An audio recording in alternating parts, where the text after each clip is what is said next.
आइए जानते एक रहस्यमय हिंदी कहानी जिसका नाम है बंद कमरा। बंद कमरा शिवपुरी गांव की सबसे पुरानी हवेली ठाकुर हवेली पिछले 50 वर्षों से वीरान पड़ी थी। लोग कहते थे कि वहां कुछ असाधारण घटता है।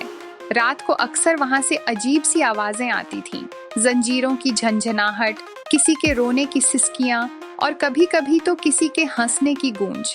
गांव के लोग उस हवेली से दूर ही रहते थे, मगर एक दिन एक युवा पत्रकार अर्जुन गांव में आया। उसने ठान लिया कि वह इस रहस्य से पर्दा उठाएगा। हवेली का रहस्य। अर्जुन रात के समय हवेली में दाखिल हुआ। दरवाजा अपने आप खुल गया। अंदर सब कुछ धूल और जाले से भरा था। वह धीरे धीरे उस कमरे की ओर बढ़ा जिसके बारे में सबसे ज्यादा अफवाहें थीं। हवेली का बंद कमरा। उस कमरे का दरवाजा झंग लगा था, लेकिन किसी तरह अर्जुन ने उसे खोल लिया।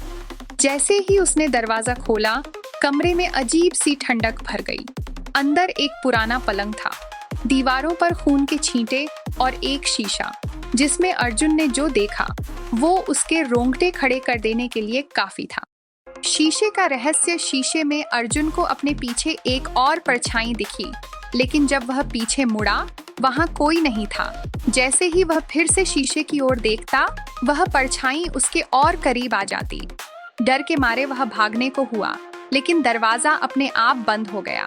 अर्जुन जोर जोर से चिल्लाया, लेकिन बाहर कोई सुन नहीं रहा था। तभी एक कागज फर्श पर गिरा।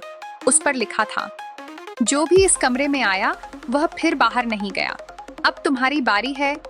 अंत या एक शुरुआत। अर्जुन के गायब होने की खबर अगली सुबह पूरे गांव में फैल गई।